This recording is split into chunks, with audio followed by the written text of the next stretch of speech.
물론 지금은 이혼했지만요. 남들이 보면 얼마 안 됐다고 생각할 수 있지만 저에겐 참 긴 시간이었습니다. 행복했던 기간은 짧았고 힘들었던 기억이 더 많았거든요. 그리고 원래 힘들었던 때의 하루하루는 굉장히 길게 느껴지기도 하는 법이잖아요. 남편과 전 연애 결혼을 했습니다. 남편이 절 굉장히 많이 좋아했어요. 저도 그런 남편이 싫지 않았고요. 누군가가 절 아껴주고 사랑해주는 게 기분이 나쁠 건 없잖아요.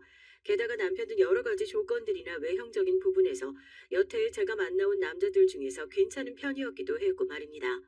그게 다 콩깍지이긴 했지만요. 무엇보다 사람이 진중하고 성실해 보였어요.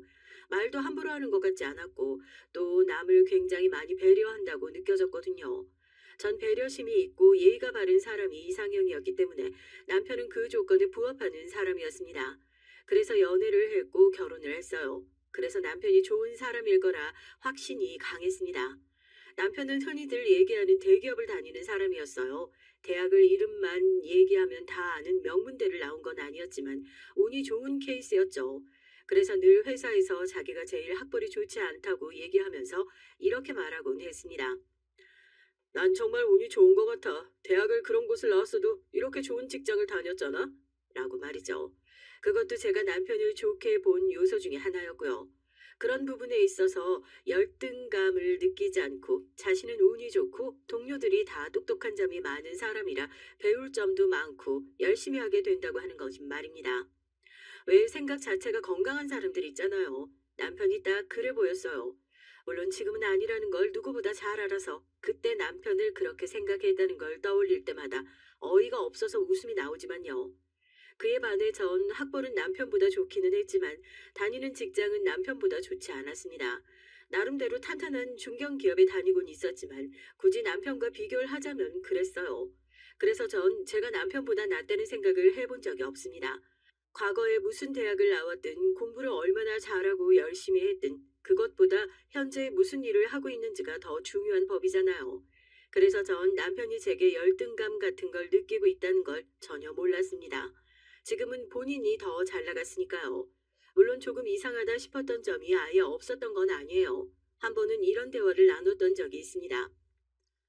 그렇게 좋은 대학 나오면 사람들이 우아하고 부러워하고 그러지 않아? 오히려 그렇게 좋은 대학 나와서 왜 대기업은 못 갔냐, 학교 가서 공부 안 했냐, 그러던데? 그리고 뭐 요즘 학벌 좋은 사람이 좀 많아야지. 나는 안 좋잖아. 그래도 자기는 좋은 회사 다니잖아. 그런 얘기를 나눌 때 남편이 자신이 학벌이 좋지 않은 거에 대해 열등감을 느끼는 부분이 있나 하는 생각을 잠시 하기는 했어요. 하지만 반대로 놓고 생각하면 그렇게 좋은 대학을 나온 사람들과 결과적으로 같은 회사를 다니고 있다는 거니까 그거에 자부심을 느끼면 되는 거잖아요. 일단 전 그렇게 생각했기 때문에 남편이 그런 부분에서 열등감을 느끼고 있다는 건 정말 몰랐던 것 같아요. 그리고 결혼을 하기로 한 뒤 시어머니에게 첫 인사를 하러 갔을 때도 뭔가 찜찜한 구석이 있긴 했습니다. 네가 학벌이 더 좋다고 남편 무시하고 그러면 안 된다. 라는 말씀을 하시더라고요. 보통 그런 말을 그렇게 아무렇지 않게 하나요? 학벌이 더 좋은 사람이 그렇지 않은 사람을 깔볼 거라고 생각을 기본적으로 하고 있으니 그런 반응을 할 수 있는 게 아닌가 싶어서 마음이 조금 무겁긴 했던 것 같네요. 그게 마음에 걸리긴 했지만 그런 사소한 문제로 결혼을 없던 일로 하거나 그러진 않았어요. 일반적으로는 그래서 저도 생각 없이 결혼하기는 했지만요. 만약 지금 결혼을 준비하는 분 중에 마음에 조금 걸리는 부분이 있는 분들은 끝까지 확인해 보라는 얘기를 하고 싶네요. 저처럼 후회하지 말고 말이죠. 아무튼 남편과 전 그것 외엔 별다른 걸리는 것 없이 평화롭게 결혼했습니다. 신혼 땐 좋았어요. 제가 알고 좋아하던 남편의 모습과 크게 다르지 않았고 말이죠. 하지만 시간이 지날수록 점점 본 모습이 나왔습니다. 1년 정도 지나니까 이기적인 모습들이 하나둘 보이기 시작하더라고요. 예를 들면 이런 거였어요. 나 오늘 김치찌개 먹고 싶어. 오늘 식사 당번은 자기 아니야? 아니, 하루 정도는 해줄 수 있잖아. 나 오늘 정말 당신이 해주는 김치찌개가 먹고 싶어서 그래. 그래? 알았어. 저희 부부는 맞벌이이기 때문에 식사 당번을 정해놓고 요리를 했거든요. 사실 이것도 결혼할 때 남편이 먼저 그렇게 하자고 얘기한 거였습니다. 그걸 나름대로 1년간은 잘 지켜오고 있었어요. 물론 남편이 당번일 땐 시켜 먹거나 라면 같은 음식을 먹을 때가 더 많기는 했지만 그런 대로 불만 없이 지내고 있었습니다. 이제 식사 당번은 따로 정하지 않고 그때그때 시간이 되는 사람이 하면 안 될까? 밥을 먹는데 남편이 넌지시 그렇게 말하더라고요. 사실 사람 일이라는 게 언제 퇴근이 늦어질지도 모르고 또 약속 같은 게 갑자기 생기기도 하는 거잖아요. 그래서 그러자고 했죠, 뭐. 그동안도 나름대로 잘 지켜온 것들이니 남편이 알아서 잘 하겠거니 하고 말이죠. 하지만 몰랐습니다. 남편은 그때부터 집안의 모든 살림을 저한테 넘길 생각으로 그런 말을 했다는 걸 말이죠. 한 번이 두 번이 되고 세 번이 되고 어느 순간부턴 자연스럽게 모든 집안일을 제가 다 하고 있더라고요. 저도 일을 하는 사람이었기 때문에 어느 날 힘에 부쳐서 이렇게 얘기했던 적이 있어요. 자기가 좀 도와주면 안 돼? 나도 어제 야근하고 와서 힘들어. 아, 이제 당신이 살림을 도맡아 할 때도 되지 않았어? 그게 무슨 소리야? 맞벌이 하니까 당번 정해서 나눠서 하자고 한 건 당신이잖아. 아니, 아무리 생각해봐도 그건 공평하지 않은 것 같아서. 뭐, 공평? 아, 그렇잖아. 월급도 내가 더 많고, 회사가 더 크니까 일도 더 많은데, 집안 살림을 반반씩 한다는 게 생각해보니까 불공평한 것 같더라고. 그 말을 듣는데 머리를 한 대 맞은 것처럼 댕한 기분이 들더라고요. 공평, 불공평, 그런 것들을 따져 묻는 그 모습의 말입니다. 생각해보면 원래 그런 사람이었던 것 같아요. 원래 이기적이고 자기밖에 모르는 열등감 덩어리였는데 그동안은 참고 연기를 해왔던 거죠. 결혼하고 저에 대한 마음이 이전과 같지 않으니 본 모습이 나오고 있는 거였고 말입니다.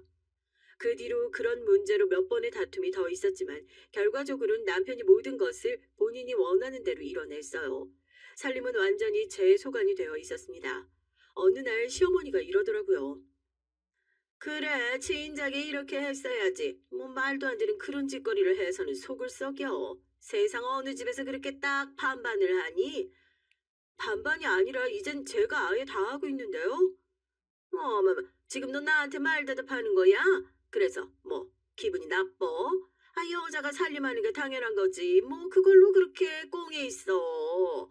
이래서 배웠다는 여자애들이 문제야. 어? 지가 세상에서 제일 잘나고 똑똑한 줄 알아요. 사실 그것도 아닌데. 이혼을 생각해보지 않은 건 아니었지만 그래도 선뜻 마음이 먹어지진 않더라고요. 어찌 되었든 간에 남편은 제가 사랑해서 선택한 남자였고 결혼을 이런 식으로 끊는다는 건 마치 제가 실패한 기분이 들어서 말이죠. 그러는 동안 남편의 그 이기적임은 극에 달했습니다. 이번 장모님 생신에 나 못 가. 뭐? 가기로 했잖아. 그래서 내가 엄마한테 당신 간다고 다 말했고 엄마가 얼마나 좋아했는데 이제 와서 못 간다는 거야? 아니, 매번 돌아오는 생일인데 그걸 그렇게 멀리까지 꼭 가야 되나? 아, 안 그래도 일 때문에 바쁘고 피곤한데 주말엔 좀 쉬어야지. 전 시어머니 생신날 시댁에 가서 새벽부터 생일상을 차렸거든요. 그리고 그마저도 마음에 들지 않는다고 툴툴거리는 시어머니 앞에서 웃으면서 밥을 먹었고 말이죠. 나는 뭐 안 쉬고 싶어서 어머님 생신에 하루 종일 생일상 차렸니? 그래서 지금 무슨 말이 하고 싶은 건데? 시어머니 생신상 차려드린 게 그렇게 억울해? 아, 그러면 내년부터 안 하면 될 거 아니야. 그 말이 아니잖아. 아, 그러면 뭔데? 대화가 통하지 않았습니다. 벽이랑 얘기한다는 게 이런 걸 말하는 건가 싶더라고요. 어떻게 이런 사람인 줄도 모르고 깜빡 속아 결혼할 수가 있었는지 뭐 그런 생각이 들었어요. 그즈음부터였던 것 같아요. 아, 이혼을 해야겠다는 생각을 한 건 말입니다. 혼자 시골에 내려갔죠. 저희 친정이 시골이었거든요. 엄마 얼굴을 보니까 왈칵 눈물이 나더라고요. 아이, 왜 울어? 아, 요즘 박서방이랑 무슨 문제 있어? 아니야. 그냥 회사 일도 힘들고 한데 엄마 얼굴 보니까 어리광 부리고 싶어서 그런 것 같아. 나도 모르게 눈물이 나오네. 아이고, 엄마가 맛있는 거 많이 해줘야겠다. 엄마 생일인데 내가 해줘야지. 저희 엄만 자식들에게 굉장히 헌신적인 엄마였거든요. 뭐 자식들이 다 속을 썩이지 않고 자라긴 했지만 엄만 그걸 굉장히 고마워하며 정말 자식들이 해달라는 건 다 해주는 엄마였습니다. 전 시골에서 고생하면서 자기밖에 모르는 엄마가 늘 안타까웠고 말이죠. 그래서 엄마 좋은 거 보고 먹고 하라고 하면 늘 이렇게 얘기하셨어요. 니들이 좋은 거 먹고 보고 하는 걸 보는 게 엄만 제일 행복해. 라고 말이죠. 생각해보면 이혼을 선뜻하겠다고 하지 못한 것에 엄마가 큰 이유였을 것 같긴 해요. 시골 분이셨고 그러다 보니 아무래도 가부장적인 생각을 하시고 사시는 분이었거든요. 이혼하면 정말 큰일이 나는 줄 아는 그런 사람 말입니다. 뭐 저희 엄만 제가 한다고 하면 말리진 않으실 게 분명했지만 잠도 못 자고 걱정하고 속상해야 할 사람이라는 걸 제가 너무 잘 알기도 했어요. 그래서 더더욱 이혼이 쉽지 않았고 말이죠. 박서방은 야근한다고? 요즘 회사 일이 너무 바빠서 집에도 잘 못 들어와. 그렇게 크고 좋은 회사 다니면 그럴 수도 있지. 아유, 뉴스에서 보니까 요즘 엄청 잘 나간다고 하던데. 내가 동네방네 자랑하고 다녔다. 그게 뭐 대단한 거라고 자랑까지 하고 다녀. 아, 대단하지 그러면 안 대단해? 아, 그렇게 크고 좋은 회사 다니는데 동네 여편네들이 얼마나 부러워하는지 몰라. 게다가 엄마는 남편을 정말로 좋아했어요. 그런 엄마한테 남편과의 사이나 요즘 겪고 있는 갈등을 쉽사리 얘기할 수 없었고요. 그래서 그날도 꾹 삼켰습니다. 박서방이 내가 한 게장 좋아하는데. 그치, 다음에 같이 내려올게요, 게장 먹으러. 바쁜 사람 몸 축나지 않을까 걱정이네, 그래. 남의 아들 걱정 그만하고 엄마는 엄마 딸 걱정이 나셔. 엄만 제가 내려가 있는 동안 내내 남편 걱정을 하더라고요. 안 그래도 저와 남편이 결혼하고 나서 아이가 바로 들어서지 않는 것에 대해 눈치를 보고 계셨거든요.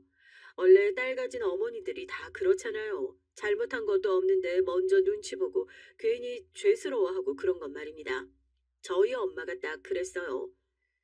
내가 언제 박서방 좋아하는 것들로 반찬 좀 싸다가 서울에 가야겠네.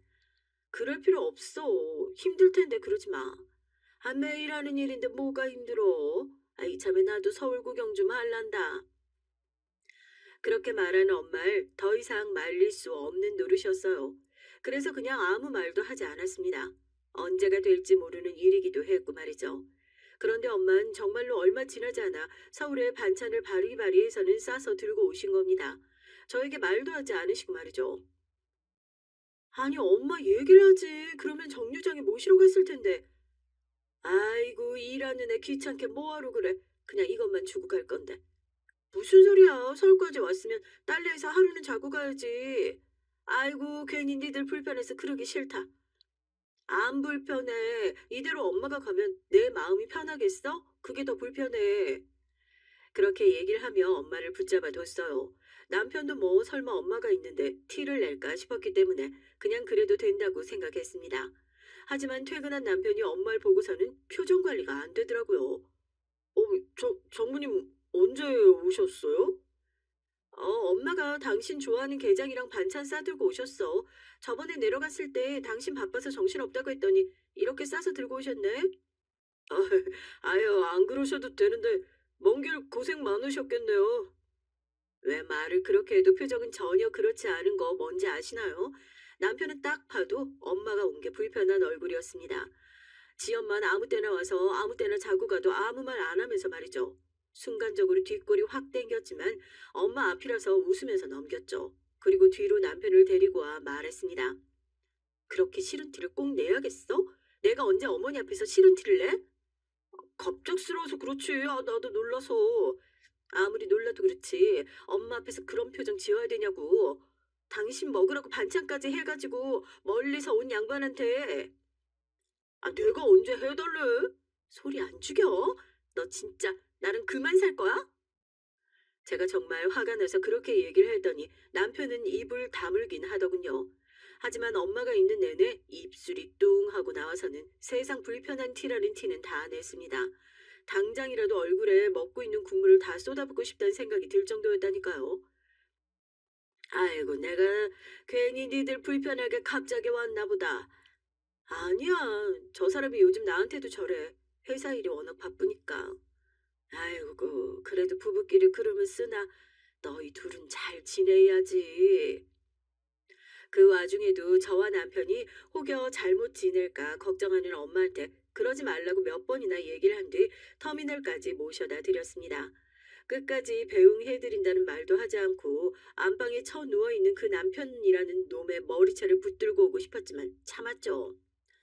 엄마, 이거 가지고 가. 아유, 됐다. 무슨 돈이야, 돈은. 사위가 주는 용돈이에요. 그냥 받으세요. 많지도 않아. 아유, 얼마 전에 생일에도 줬잖아. 아이, 그건 내가 준 거고. 이건 사위가 주는 거래도 그러네. 한사코 받지 않겠다는 엄마한테 용돈 30만 원을 쥐어드렸어요.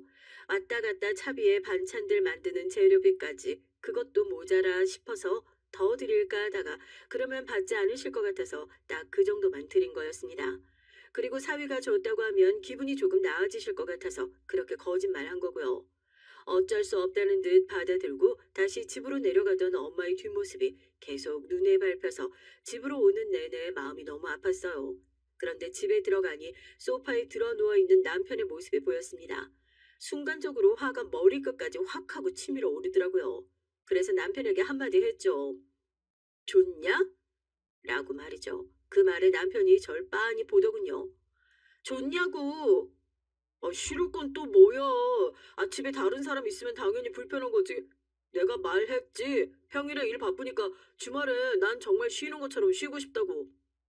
그래. 그래서 장모님 생일에도 쉬셔야 한다고 안 내려가셨잖아요.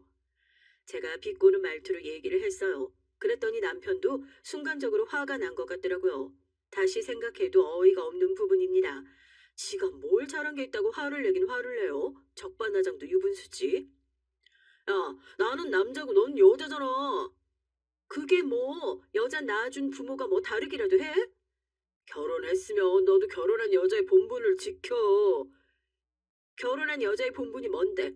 아, 평생 키워준 부모보다 시부모한테 더 잘하고 같이 회사를 다녀도 집안일은 다 하고 그게 결혼한 여자의 본분이라는 거지 지금. 아, 남들도 다 그러고 살아. 넌 무슨 조선시대에서 왔니? 남들이 뭘 그러고 살아. 너, 너 지금 너라고 했어?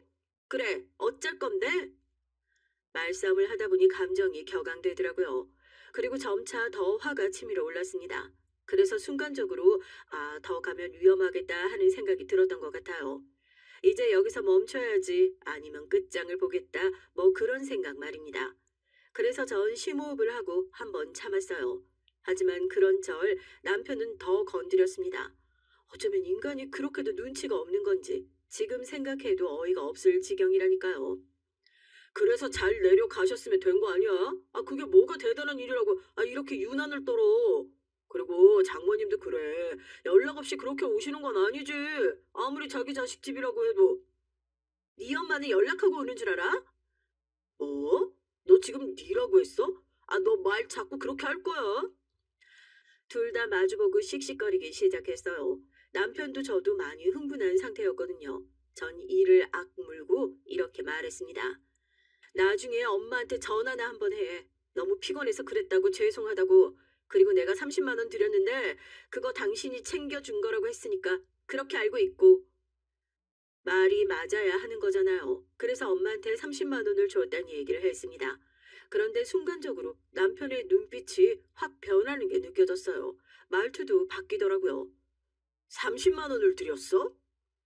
그래, 당신이 줬다고 했으니까 그런 줄 알고 엄마한테 전화 한 통 드려. 알겠어? 사위 주겠다고 반찬해서 그렇게 바리바리 싸들고 왔는데 감사하단 말은 해야 될 거 아니야. 그리고 바로였습니다. 지금 와서 돌이켜 생각을 아무리 해봐도 믿을 수 없는 일이 일어난 건 말입니다. 정말로 다시 생각해도 너무 기가 막히네요. 짝 하는 소리와 함께 제 고개가 돌아갔어요.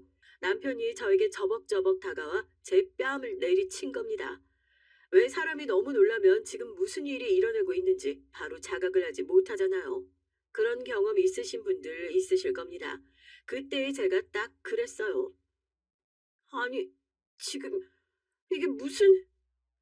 말도 제대로 나오지 않더군요. 그리고 사실 무슨 말을 해야 할지 모르겠더라고요.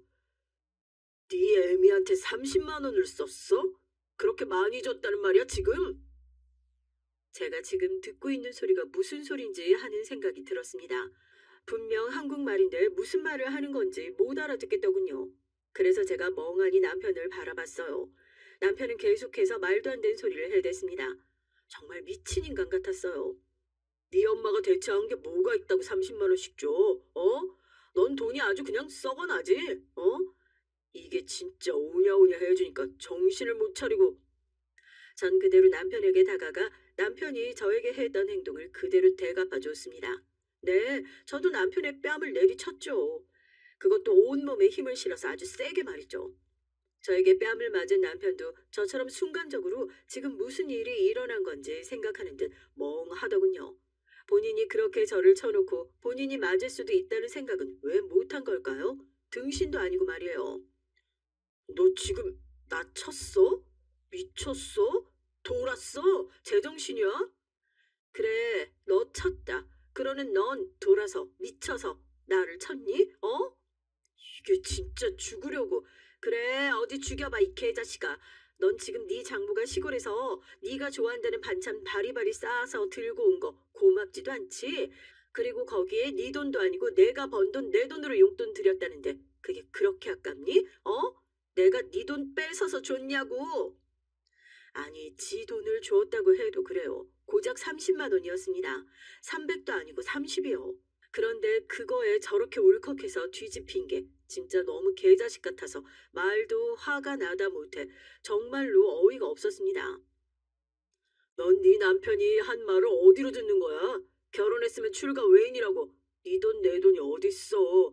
네가 벌어오는 돈도 우리 집 살림이지. 그러면 나랑 합의하고 써야 할 거 아니야. 야, 이 미친놈아. 네가 밖에서 네 친구들이랑 술 처마시고 놀면서 쓰는 돈은 나랑 상의했냐? 어? 너 지난달에 술값으로 100만 원 썼지? 그건 나랑 상의했냐고. 무슨 개소리를 이렇게 당당하게 해? 정신 나갔어? 돌았어? 난 남자고 넌 여자잖아. 그게 뭐? 넌 네 인생에서 내세울 게 네가 남자 새끼라는 거 말고는 없니? 말끝마다 남자 남자 지랄이야. 너 지금 내가 너보다 학벌 못하다고 무시하는 거야? 얘기가 왜 거기를 튀는지 모르겠더라고요. 그러니까 내세울 게 남자 새끼라는 말고는 없다는 말을 자기가 나보다 못해서 제가 그런 말을 한 걸로 듣고선 학벌 얘기가 튀어나온 겁니다. 자격지심도 그 정도면 병인데 말이죠. 그간 학벌로 저에게 얼마나 열등감을 느껴왔는지 단번에 느낄 수 있는 대목이었던 것 같아요. 너 나한테 열등감 있니? 여기서 학벌 얘기가 왜 나와? 야, 남편은 제 입에서 나온 학벌과 열등감이란 말에 눈이 돈 듯 했어요. 말 그대로 제 어깨를 밀쳐 제가 넘어졌거든요. 미친놈이 뺨을 때리는 것도 모자라서 그런 짓까지 한 겁니다. 뭐 진작에 그 관계는 끝이 난 관계긴 했지만 이건 뭐 부부관계를 끝내는 걸 넘어서 아예 저 인간을 제 인생에서 지워버리고 싶다는 생각마저 들게 하더군요. 남편은 넘어져 있는 절 보고선 미친년 어쩐년 하면서 욕이라는 욕은 다 해대더니 밖으로 나가버렸습니다. 전 남편이 나가고 아무도 없는 거실에 앉아 한동안 울었던 것 같아요. 정말 서럽고 서럽고 또 서러웠습니다. 내가 왜 이런 대접을 받고 있어야 하는 건지도 모르겠고 어쩌다 저런 인간을 만나서 결혼하게 된 건지도 모르겠고 그냥 모든 현실이 다 거짓말 같았거든요. 그리고 갑자기 조금 전에 헤어진 엄마가 보고 싶더라고요. 그대로 집으로 내려갔습니다. 간단한 짐만 싸서 말이죠. 뭘 더 챙기고 말고 할 여유도 없었어요. 그냥 엄마를 보고 안겨 울고 싶은 마음이 컸습니다. 사실 제가 남편에게 그런 짓을 당했다는 걸 알면 가장 속상해할 사람이 엄마라는 건 이성적으로 너무나 잘 알고 있었지만 그렇게 멘탈이 나간 상태에선 그냥 엄마를 찾게 되더라고요. 아, 이게 무슨 일이야? 아니, 네가 여기 왜 왔어? 오늘 오전에 터미널에서 자기를 배웅해 주던 딸이 오후에 자신을 따라 시골로 내려왔으니 놀랄 수밖에요.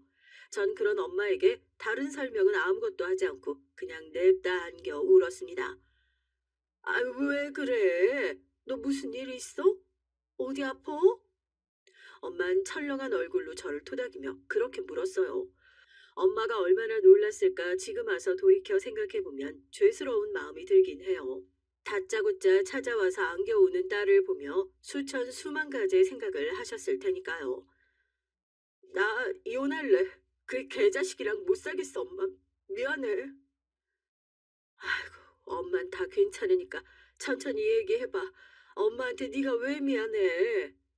엄만 이혼이라는 말에 덜컹한 것 같았지만 그래도 우는 절 보곤 나무라는 투로 말을 할 수가 없었던 건지 한참을 그렇게 토닥이며 절 달래줬어요.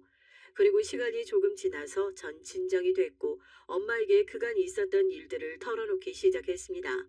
엄마를 따라 본가로 내려갔을 때만 하더라도 무슨 말을 어떻게 해야 할지 머릿속에 하나도 정리되지 않아서 어버버거릴 줄 알았는데 막상 입을 떼고 나니 무슨 폭포수가 쏟아지듯 말이 그냥 주르르 나오더라고요. 내가 그간 정말 쌓인 게 많았구나 하는 생각이 들었던 것 같아요. 때렸단 말이지? 너를? 엄만 제가 맞았다는 사실에 굉장히 분개하셨습니다. 제가 태어나서 그렇게 화가 많이 난 엄마의 모습은 처음 봤거든요. 사실 저도 놀랄 정도였어요. 내가 이 개자식을 가만두나 봐라. 어디 남의 집 귀한 딸을... 엄마, 나 그 인간이랑 도저히 같이 못 살겠어. 당연한 거지. 그런 놈이랑 어떻게 같이 살아? 엄마 남편을 욕하기 시작했습니다. 엄마의 입에서 그런 험한 말이 나오는 것도 처음 들었던 것 같아요. 사람의 마음이라는 게 누군가 그렇게 대신 욕을 해주고 화를 내주니까 조금 풀리는 게 있더라고요. 조금 전까진 정말 세상이 무너질 것처럼 서러웠는데 엄마와 한바탕 털어내고 나니 조금 후련해지면서 다시 올라가서 정리할 용기가 생겼습니다. 하루 쉬고 다음날 서울로 다시 올라갔어요. 아니나 다를까 남편이 버티고 앉아서 저를 노려보더군요.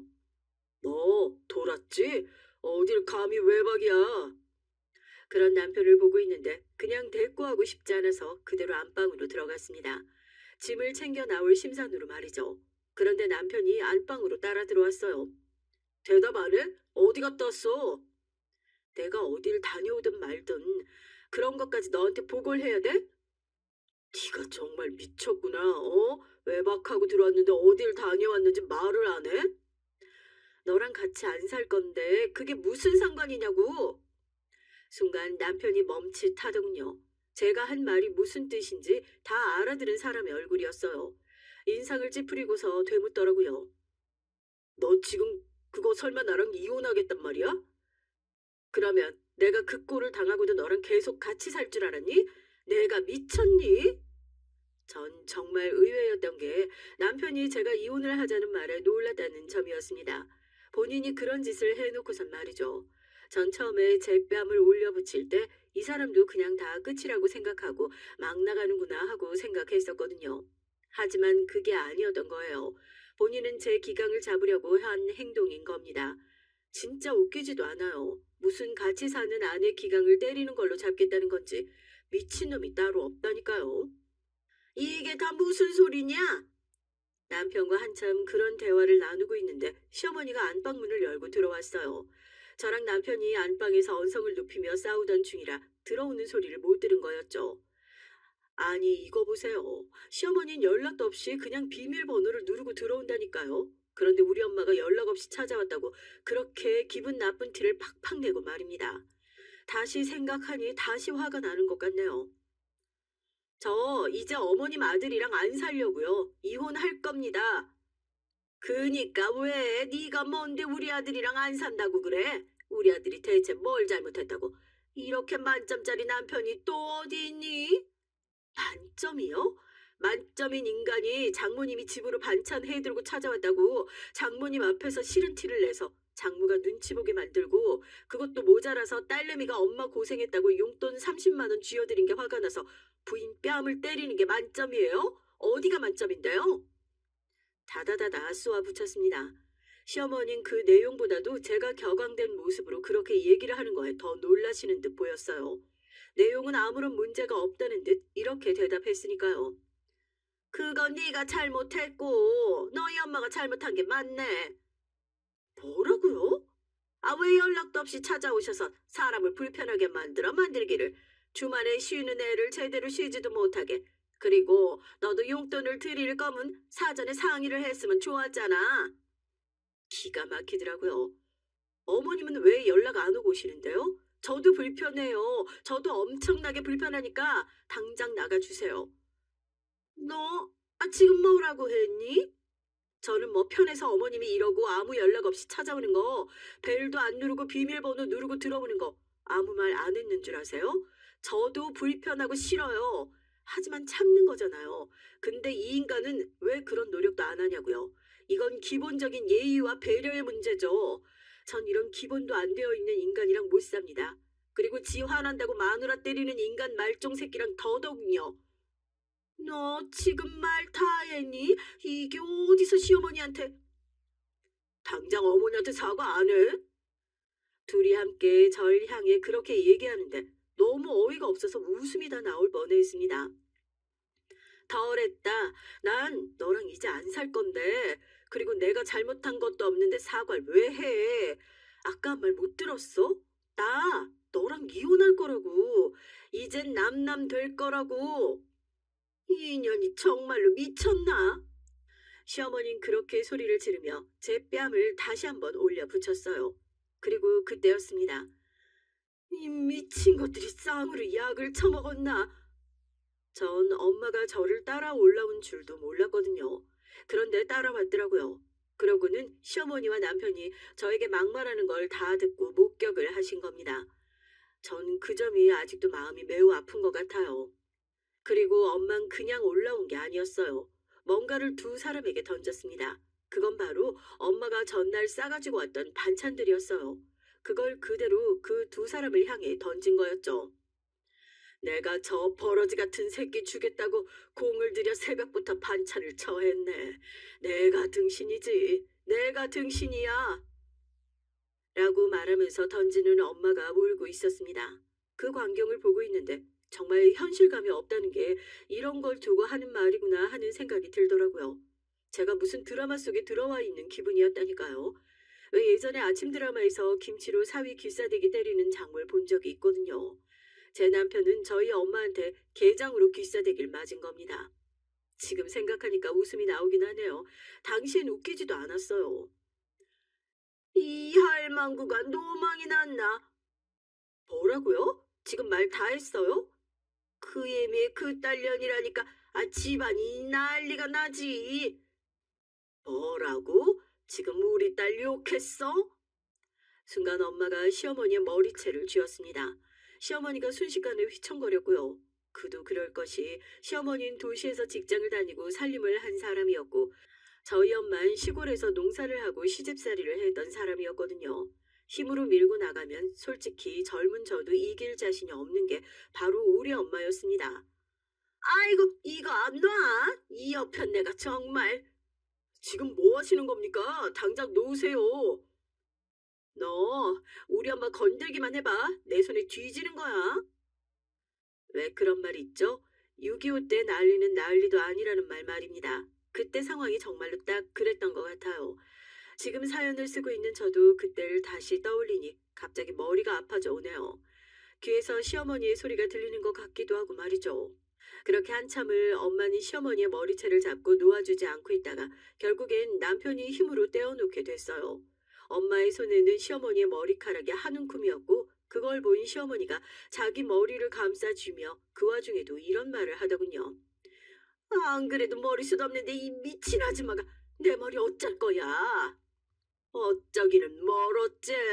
그 머리 다 쥐어뜯어서 대머리 만들어 놓기 전에 이 닥쳐. 장모님, 지금 저희 어머니한테 닥치라고 하셨어요? 너도 닥쳐. 그 무쇠 소뚜껑만한 손으로 내 딸 얼굴을 때렸다고 생각하면 지금 당장 찢어 죽여도 시원찮으니까 뭘 잘한 게 있다고 소리를 질러? 남편은 엄마의 그 기세에 쫄아서 입을 다물더군요. 나중에 들은 얘긴데 저희 엄마가 진짜 자기를 죽일 수도 있을 것 같다고 생각했대요. 그만큼 눈빛이 살벌했다고 말이죠. 우리 애는 이제 이 집 며느리 아닙니다. 그렇게 알고 저희는 가보겠습니다. 엄마는 그렇게 말하고서 돌아서서 나가려는데 시어머니가 그런 엄마를 멈춰서게 했어요. 지금 도망가는 거야? 어? 내가 니들 둘 가만히 둘 줄 알아? 딱 기다려. 내가 당장 경찰에 당신 둘 폭행으로 신고할 거니까 어디 한번 해보시지. 엄마가 너무 당당하게 그렇게 말하는 걸 보고 시어머니가 멈칫하더라고요. 우리 딸한테 어디 피해 조금이라도 주기만 해봐라. 세상에서 제일 무섭고 정신 나간 여편네가 어떤 여편네인지 내가 똑똑히 보여줄 테니까. 네 아들내미 다니는 직장에 그리고 모임에 친구들의 온갖 곳에 다 쫓아다니면서 마누라 팬놈이라고 다 말하고 다닐 거야. 전망할 놈 직장 앞에서 1인 시위도 할 거고 내가 못할 것 같아? 어? 제가 봐도 우리 엄만 진짜 정말로 할 수 있는 사람 같았거든요. 그리고 시어머니와 남편도 그럴 것 같았나 보더라고요. 입을 바로 다문 걸 보면 말이죠. 뭘 잘한 게 있다고 신고니 뭐니 나불거려? 너도 네 동네에서 제대로 얼굴 못 들고 살게 해줘봐 어디? 시어머니 성질 같아선 뒤집어 엎고 싶었을 겁니다. 하지만 엄마가 정말로 그럴 수 있다고 생각한 건지 입을 더 이상 떼지 못했어요. 엄만 저에게 짐을 챙기라고 손짓했고 전 대충 급한 것만 챙겨 들고서 그 집을 나왔습니다. 그러는 동안 그 두 사람은 저와 엄마에게 아무 말도 하지 못했고 말이죠. 그렇게 집을 나와 경기도에 있는 여동생네 집으로 갔어요. 여동생이 경기도에서 혼자 살고 있었거든요. 거기에 직장을 잡은 상태였습니다. 갑작스러운 저와 엄마의 방문에 여동생은 많이 놀랐지만 저와 엄마에게 있었던 일을 다 듣고선 왜 자기를 부르지 않았냐며 되레 화를 내더군요. 본인이 있었으면 절대 거기서 끝내지 않았을 거라고 말이죠. 그리고 며칠간은 여동생 내에서 먹고 자며 출근했어요. 그러는 와중에 변호사를 만나 이혼에 대한 상담을 받고 말이죠. 제가 그렇게 며칠을 바쁘게 지내는 동안 남편에게선 연락이 오지 않았습니다. 한창 바쁜 일이 정리되고 이젠 이혼하려면 연락이든 뭐든 해봐야 하지 않을까 하던 때에 남편에게서 연락이 왔어요. 사실 전 정말로 바빠서 연락하지 않은 거였는데 남편은 자존심 세운다고 먼저 연락을 안 했더라는 걸 나중에 알게 됐지만요. 합의 이혼하자. 그동안 내가 당했던 일에 대한 정신적인 피해 보상은 해줘야지. 네가 정신적인 피해를 본 게 뭔데? 그날 분풀이 다 한 거 아니었어? 그건 그거고 네 입으로 살림 반반씩 하자고 해놓고 약속 안 지키고 날 무슨 몰상식한 여자 취급한 거 그리고 여자가 살림하는 게 당연하다고 숨쉬듯 무시하고 집안일 당연하다 세뇌시킨 거에 대한 보상. 아, 그런 걸 누가 보상을 해주냐? 지나가는 사람들한테 물어봐라. 다 너만 비웃어. 변호사는 아니라던데? 뭐? 남편은 제가 변호사까지 만났던 사실에 굉장히 놀란 듯 했습니다. 살림 반반씩 하기로 한 거 우리 그때 각서 쓴 거 기억 안 나니? 야, 그건 장난으로. 난 장난 아니었는데? 결혼하기 전에 결혼하면 살림은 반반씩 하자고 각서를 썼었거든요. 그것도 남편 본인이 먼저 말을 꺼내서 지가 쓰자고 해서 쓴 거였습니다. 그게 그런 식으로 유용하게 쓰일진 그때는 상상도 하지 못했지만 말이죠. 그리고 그 뒤에 네가 톡으로 매번 저녁 뭐 먹고 싶다. 오늘은 저녁 당신이 해라. 이렇게 남겨놓은 게 수두룩하거든. 그게 증거가 되고도 남는다네. 너 진짜 이렇게까지 해야겠어? 원래는 이렇게까지 할 생각 없었는데 그날 네 엄마랑 네가 나랑 우리 엄마한테 한 짓 생각하니까 그렇게까지 해야겠더라고. 니네 엄마가 한 짓은 생각 안 해? 네 엄마랑 네가 먼저 선빵 친 거잖아. 지금 와서 돌이켜보면 참 유치한 단어들을 뱉으며 싸웠던 것 같긴 해요. 근데 원래 싸움이라는 게 유치한 거 아니겠어요? 남편은 처음엔 절대 위자료를 줄 수 없다고 뻗팅기더니 본인도 여기저기 물어보고 나선 소송으로 가면 질 확률이 높다는 얘기를 들었는지 적정선에서 합의를 보자는 연락이 왔습니다. 많진 않았지만 그래도 위자료를 받고 기존에 함께 집을 샀던 것도 반반 나눠서 분할을 깨끗하게 마친 이후에 이혼을 할 수 있었죠. 전 그러고 난 뒤는 남편과 시어머니에게 관련된 소식은 아예 들으려고도 하지 않았습니다. 그들을 떠올리는 것만으로도 짜증이 나고 그 당시의 일들이 떠올랐거든요. 그래서 그냥 없는 사람인 것처럼 마치 제가 결혼을 한 적이 없었던 것처럼 그렇게 생각하려고 일부러 더 노력했던 것 같아요. 그런데 예상하지 못했던 곳에서 남편과 시어머니의 소식이 들려왔습니다.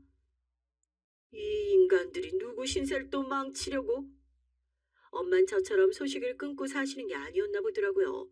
여기저기에서 물어물어 어떻게 지내고 있는 건지 소식을 듣고 있었던 모양입니다. 몰랐는데 저희 엄마가 한번 화가 나면 끝장을 보다 못해 물고 놓지 않는 타입의 사람이더라고요. 왜? 무슨 일인데? 글쎄 선을 본다지 않니? 어느 데가 아가씨 인생 망치려고 그러는 건지. 이제 우리랑 상관없는 사람인데 신경 쓰지 마. 우리도 그런 인간들 더 이상 생각하지 말고 살자. 응? 모르는 사람이면 몰라도 아는 사람이라 못 그러겠다. 알고 봤더니 남편의 선을 주선해주는 주선자 아주머니가 엄마와 건너 건너 아는 사람인 모양이더라고요. 그래서 엄마의 지인분이 제 전 남편이라는 걸 알고 어떤 사람인지 물어보는 과정에서 엄마도 남편이 선을 본다는 사실을 알게 된 거고 말입니다. 엄마는 어떤 일이 있었는지 다 얘기를 했다고 해요. 아마 가장 결정적이고 그 사람들도 헉하고 물러선 이유는 남편이 저를 때렸다는 거겠죠. 요즘 같은 세상에 아내에게 손찌검을 하는 남편이 가당치 않으니까 말입니다. 그렇게 한 자리가 파투가 나면서 그 주선자를 통해 시어머니의 주변 지인들에게 소문이 난 모양이었어요. 남편이 절 때려서 이혼당했다 하는 것 말입니다. 시어머니가 절 찾아왔더군요. 네가 소문낸 거지? 우리 아들이 그랬다는 거. 차마 본인 입으로 마누라를 때렸다는 말을 뱉기는 그랬던 건지 그렇게 말을 하더라고요. 아니요? 그러면 사람들이 어떻게 알아? 원래 세상에 비밀은 없다고 하잖아요. 아는 사람이 하나만 있어도 소문이 다 난다는데 뭐 날 수도 있는 거죠. 이제 어쩔 거야? 뭘요? 내 아들 혼삿길 막혔잖아. 어쩔 거냐고. 평생 저대로 혼자 살면 네가 책임질 거야. 어? 제가 책임을 왜 져요? 어머님이 책임지고 사세요. 그렇게 귀하신 아들인데. 제가 장담하는데 남편은 절대 시어머니가 그토록 원하고 바라는 새 장간 들지 못할 겁니다. 만약에 운이 좋아서 재혼하게 되더라도 또다시 금방 이혼당하겠죠. 요즘 같은 세상에 그런 구닥다리 마인드를 누가 품어주냐고요, 글쎄. 이번 일을 겪으면서 한 가지 확실하게 든 생각은 열등감이 사람을 얼마나 추하게 만드는지에 대한 것이었습니다. 남편이 말끝마다 저에게 학벌이 어쩌고 했던 거 보면 말이죠. 본인이 그것에 대한 열등감을 늘 가지고 있었으니 그런 말이 자연스럽게 나오던 게 아니겠어요? 왜 남자들은 자기보다 여자가 잘난 꼴을 못 보는 건지 도무지 이해할 수가 없어요. 여자가 자기보다 잘나면 오히려 찍어 누르려고 무리수를 두고 그런 과정에서 이런 탈이 나는 건데 말입니다. 그냥 누가 잘났든 열등감을 느끼지 않고 잘 살면 참 좋을 텐데 말이죠. 제가 이렇게 이혼했다는 걸 아는 친구 한 명이 묻더라고요. 다시 재혼할 생각이 있느냐고 말이죠. 그 얘기를 듣고 순간적으로 온몸에 소름이 돋았거든요. 결혼이란 단어는 생각만 해도 소름이 돋는 그런 단어가 되어버렸습니다. 저한텐 말이죠. 물론 언젠가 이 상처가 흐려져서 다시 사람을 만나서 결혼하고 싶어질지도 몰라요. 하지만 적어도 당분간은 아닐 것 같습니다. 남편이나 시어머니란 단어만 떠올려도 진절머리가 나는 걸 보면 말이에요. 그런 의미에서 남편과 시어머니 그 두 사람은 저에게 아주 큰 피해를 준 거죠. 마음 같아선 그 피해 보상도 해달라고 하고 싶네요. 엄마에게 이 말은 하지 않았습니다. 그래도 저희 엄마도 옛날 분이시라 여잔 결혼해야 한다라는 생각을 하시는 분이거든요. 제가 이런 말을 하면 속상해 하실 테니까요. 그래도 내심 알고 계신 것 같아요. 저에게 관련 이야기는 아예 하지 않는 걸 보면 말입니다. 제 잘못은 아니지만 그래도 불효를 하는 게 아닌가 싶어서 마음이 조금 무겁긴 해요. 제 얘긴 여기까지입니다. 안 겪었다면 물론 더 좋았을 일이긴 하지만 그래도 일어나 버린 일인 걸 어쩌겠어요. 극복하고 살아야죠. 그리고 전 옆에 좋은 사람들이 많으니 잘 이겨낼 겁니다. 하루하루 열심히 살다 보면 말이죠. 그래도 이제 이런 곳에 제 얘기를 털어놓을 수 있게 된 정도가 된 걸 보면 확실히 점점 좋아지고 있는 것 같긴 해요. 재밌으라고 털어놓은 얘기들이니까 들으시는 분들이 재밌게 들어주셨으면 좋을 것 같습니다. 저도 쓰면서 재밌긴 했어요. 드라마 속 장면 같은 일들이잖아요. 이제 그만 사연을 마무리하겠습니다. 제 얘기 마지막까지 함께 들어주시고 공감해 주셔서 감사합니다. 여러분들에겐 저와 같은 일이 일어나지 않기를, 그리고 여러분의 가정엔 늘 좋은 일만 있으시길 바랄게요. 그러니 저도 앞으로는 좋은 일만 있길 바라주세요. 언제 어디서나 건강하세요. 안녕하세요. 저는 돌을 막 지난 손주들의 재롱에 하루가 어떻게 가는지도 모르는 50대 할머니입니다. 할머니 소리 듣기엔 너무 이른 것 아니냐는 분들도 계실 텐데요. 제가 워낙 결혼을 어린 나이에 해서 그런지 엄마 소리도 할머니 소리도 또래보단 일찍 듣게 되네요. 할머니 소리가 뭐 그리 듣기 좋은 소리냐고 하시는 분들도 있으시겠지만 전 그 말이 너무 좋더라고요. 아직 제대로 발음도 못해서 할미라고 부르지만 말이죠. 저한테 안아달라고 손을 내밀며 할미를 부르는 손주들의 모습을 보고 있노라면 아무 생각도 들지 않는답니다. 웃음만 터질 뿐이죠. 제겐 아들이 둘 있는데요. 둘 다 의사를 하고 있답니다. 제가 이런 말을 하면 어떻게 키웠기에 의사를 둘이나 만들었냐고 하시는데요. 전 진짜 뭘 한 것이 없어요. 어릴 때부터 제가 뭘 하라고 한 것은 없었거든요. 그저 스스로 알아서 공부를 했던 애들이었죠. 제 친구들은 이런 제가 부러워 주겠다고 하지만 제겐 말 못할 사정도 많았답니다. 오늘은 그 얘기를 좀 하려고 해요. 남편과 전 한 동네에서 자란 친구 사이였습니다. 아주 어릴 때부터 알고 지낸 사이였죠. 제가 살던 동네에서 남편 집을 모르는 사람이 없었어요.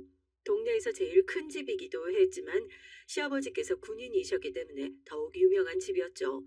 저도 딱 한 번 남편의 생일을 초대를 받아서 놀러 갔던 적이 있었는데요. 그때 처음 시어머니를 만났습니다. 절 위아래로 훑어보시던 시어머니의 시선은 어린 마음에도 깊이 기억에 남을 정도였답니다. 좋지 않은 방향으로 말이죠. 당시엔 그저 무섭다고만 생각했지만 돌이켜보면 시어머니께선 꾀죄죄한 제 모습을 마치 벌레 보듯이 봤었던 것 같아요. 생일 초대를 받았다고 제가 가진 옷 중에서 가장 좋은 옷을 챙겨 입었지만 시어머니의 눈엔 전혀 그렇게 보이지 않았겠죠. 당연히 그날 이후로 전 한 번도 남편의 생일을 초대를 받지 못했어요. 남편은 그 상황을 미안해했지만 언제부터인가 전 그걸 당연하게 생각했죠. 그랬기 때문에 남편이 제게 고백을 했을 때도 프로포즈를 했을 때도 전 기쁘게 받아들이지 못했어요. 절 어떻게 생각하시는지 너무나도 잘 알고 있었거든요. 남편은 절대 그럴 리가 없다고 했지만 아마 본인도 알고 있었을 겁니다. 저와 사귄다고 했음에도 불구하고 시어머니께서 꾸준하게 선자리를 마련하셨으니까요. 하지만 자식 이기는 부모 없다고 남편이 고집스럽게 밀어붙이자 시어머니께서도 별다른 말씀을 못 하시더군요. 거기다 시아버지께서는 시어머니와는 정반대로 절 마음에 들어 하셨거든요. 신혼 초기만 하더라도 시어머니께선 남편이나 시아버지 앞에서 단 한 번도 저를 싫어하거나 불편해하는 내색을 하지 않으셨습니다. 어릴 때도 생각했지만 시어머니께선 우아하게 사람을 깎아내리는 기술이 있으셨거든요. 결혼을 하자마자 전 매주 시어머니께 불려가야만 했어요. 이유는 하나였습니다. 집안에 어울리는 사람으로 만들기 위함이라고 하셨죠. 타고난 천성이 바닥인 건 어쩔 수 없지만 기어코 우리 집에 발을 밀어 넣었으면 적어도 이 집 사람이 되려는 노력은 해야 되지 않겠니? 그래봤자 봄바탕이 어디 가는 건 아니지만 말이다. 가르쳐야 할 것들이 산더미구나. 하나라도 제대로 해야 될 텐데. 급이 맞는 집안의 아이였다면 이런 걱정은 할 필요도 없었을 텐데. 나이 먹고 이게 무슨 고생인지 모르겠구나. 너 때문에. 그렇지? 시어머니께선 높지도 낮지도 않은 목소리로 담담하게 말씀하셨어요. 아마 제대로 듣지 못했더라면 저에게 욕을 퍼붓고 계시다는 것조차도 모를 정도였죠. 표정도 얼마나 온화하게 말씀하시는지 시어머니의 말씀에 울컥하는 저만 바보가 되는 기분이었습니다. 전 온갖 구박을 받아가며 시어머니께서 말씀하시는 집안에 어울리는 사람이 되기 위해 노력했어요.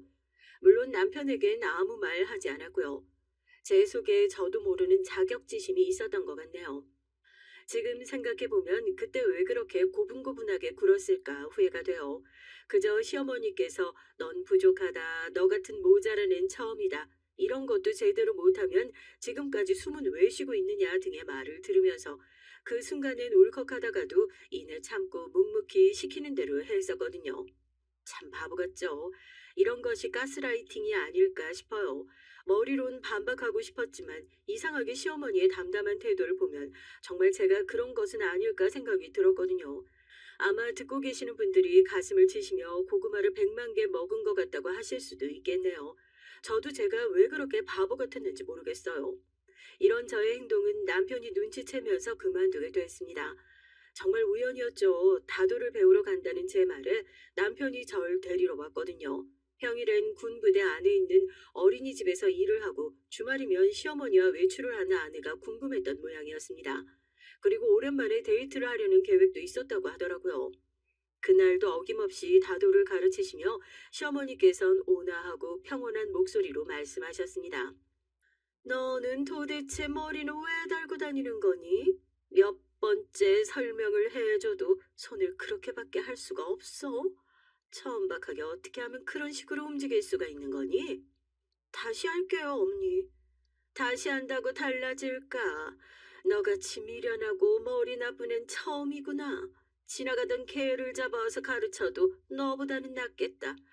이래가지고 모임에 널 데리고 나갈 수 있겠니? 다들 우리 집이 어떤 곳인지 다 알고 내 아들이 누군지 다 아는데 내 아들이 고작 너 같은 애 때문에 욕을 먹어야겠어? 시어머니의 폭언에 속에서는 용암이 끓어오르는 기분이었지만 아무런 대꾸도 못하고 있었죠. 그때였습니다. 갑자기 문이 열리면서 벌겋게 달아오른 얼굴을 하고 있는 남편이 이를 악물고 뭐하는 짓이냐고 하더군요. 시어머니께선 많이 놀란 얼굴을 하시곤 어떻게 이 시간에 여길 왔느냐고 물어보셨어요. 남편은 그동안 절 불러서 계속 이런 식으로 말씀하셨던 것이냐며 불같이 화를 냈죠. 처음엔 당황하던 시어머니께선 이내 평정을 되찾곤 무슨 소리를 하는지 모르겠다는 얼굴을 하셨습니다. 남편은 그런 시어머니의 모습에 기가 찬지 헛웃음을 짓더군요. 저 역시 순식간에 달라지는 시어머니의 얼굴을 보며 정말 대단하다는 소리가 저절로 나왔고요. 남편은 대화를 다 들었다고 하면서 앞으로 절 불러낼 생각은 꿈에도 하지 마시라고 엄포를 놓았습니다. 시어머니가 며느리를 가르치겠다는데 네가 왜 나서? 남자가 나설 자리 아니다. 남자고 여자고 며느리이기 전에 이 사람도 장인 어른의 딸이에요. 남의 집 딸을 데려다가 그렇게 함부로 말씀하실 자격 없으시죠. 전 어머니가 이렇게 하실 수 있는 분인 줄 몰랐습니다. 네가 불렀니? 왜 나한테 잔소리 듣는 것이 그렇게 억울했어? 그래서 이런 일을 만들어서 모자 사이를 이간질이라도 할 생각이었니? 무식한 줄 알았는데 머리를 쓰기도 하는구나 너도. 어머니, 전 그이가 오는 줄 몰랐어요. 오늘도 어머니랑 다도 수업을 다녀오겠다고 말하고 나온 건 맞지만 여기 올 줄 정말 몰랐어요. 됐다. 네 목소리 더 듣고 있다간 내 귀가 썩을 것 같으니까 이만 가버려. 어머니, 진짜 마지막까지 그렇게 말씀하실 거예요? 시어머니께선 남편의 외침에도 뒤도 한번 돌아보지 않고 방을 나서셨습니다. 남편은 가만히 있는 제 손을 붙들곤 도대체 왜 지금껏 말하지 않았느냐고 호통이었죠. 묵묵하게 참고 있는 것이 전부가 아니라는 말과 함께 제가 시어머니께 그런 소리를 들을 이유가 조금도 없다고 말해줬어요. 하지만 저도 머리론 충분히 알고 있었기 때문에 그저 고개만 끄덕일 뿐이었습니다. 남편은 그런 제가 하루아침에 달라질 것이라 기대하고 있진 않았지만 주말이 되면 절 데리고 영화니 공연이니 전시회 등을 다니면서 제가 부정적인 생각을 하지 않도록 도와줬어요. 제가 완전히 달라질 수 있는 계기가 되었던 건 아이를 가지면서였습니다. 뭔가 정신이 번쩍 들었다고나 할까요? 첫 애를 가지면서 엄마로서 이렇게 나쁜 생각을 해서는 안 되겠다 싶더라고요. 누군간 태교가 아무런 소용없다고 하시지만 전 엄마와 아이가 연결되어 있다고 생각하면서 제가 긍정적이고 좋은 생각을 해야 아이도 영향을 받을 것이라고 믿고 있었어요. 그래서 앞으로 태어날 아이를 위해서도 저 스스로가 떳떳해야겠다는 생각이 들었습니다. 이런 생각으로 스스로를 무장하고 있을 무렵 시어머니께선 선물을 한가득 챙겨서 집으로 오셨어요. 임신 초기라 조심하고 있던 시점이었는데 어머니께서 지금부터 부지런히 챙기라고 하시면서 종이 가방을 여러 개 가지고 오셨죠. 사연을 듣고 계신 분들은 어떤 선물을 가져오셨을 것 같으세요? 영양제? 아니면 아기 옷을 만들 수 있는 재료? 태교 동화? 여러분이 무슨 생각을 하고 계시는지 모르겠지만 아마 제 얘기를 들어보시면 깜짝 놀라실 겁니다. 시어머니께서 제게 주신 건 고등학생들이 보는 영어 단어장과 수학의 정석이라는 책이었어요. 고등학교 다니면서 지겹도록 본 책을 다시 보니 기분이 이상하더라고요. 저희 시어머니가 임신한 며느리에게 이런 것을 선물로 주는 의도가 뭔지 전혀 상상이 되지 않았습니다. 시어머니께서는 의아해하는 절 보면서 말씀하셨죠. 아이 머리는 엄마를 닮는다고 하는데 널 닮았다가 전응아밖에 더 태어나겠니? 그러니까 지금이라도 공부를 좀 하면서 머리를 좀 써보렴. 평생 써본 적 없겠지만 이렇게라도 해야 애들이 평균으로는 태어나겠지. 그리고 이 음악은 아침에 일어나자마자 그리고 자기 전에 30분 이상 듣고 뇌를 활성화하는 데 도움이 된다고 하니까 절대 빼놓지 말고 듣고 있으렴. 어머니, 이런 거 아니라도 저 충분히 뱃속 아이를 위해서 노력하고 있어요. 그러니까 그대로 가져가세요. 이런 거 없어도 괜찮으니까요. 우리 집안 5점으로 너 하나 가지고는 부족하니?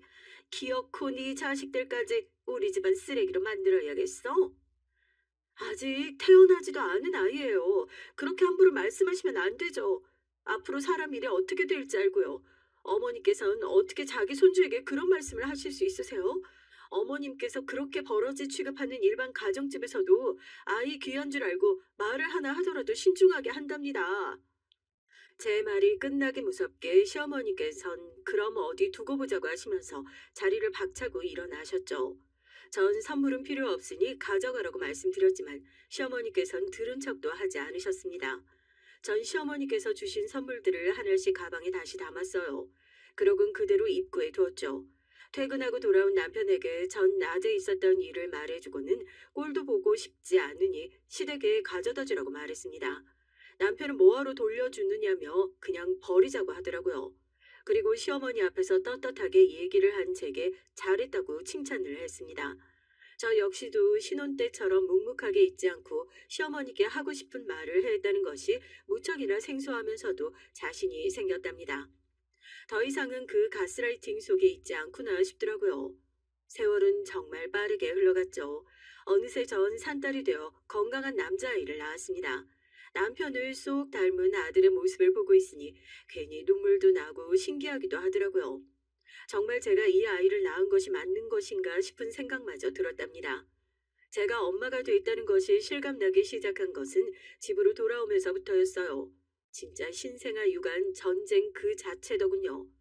모유가 잘 나오지 않아서 분유를 섞어서 먹이는데 돌아서면 배고프다고 울고 돌아서면 기저귀를 갈아달라 우는 아이를 보면서 정말이지 이런 것이 육아인가 싶더라고요. 잠을 제대로 잔 적이 언제인가 싶기도 하고요. 아마 신생아를 키우고 있는 엄마들이라면 다 공감하지 않을까 싶은데요. 아랫집에 살고 있는 언니가 아니었다면 정말이지 우는 아이를 안고 같이 울었을 거예요. 혼자선 정말 힘들더라고요. 어린이집 선생님이 그것도 못하냐고 호통을 치실 분들도 계시겠지만 남의 자식이랑 제 자식이랑 확연하게 다르더라고요.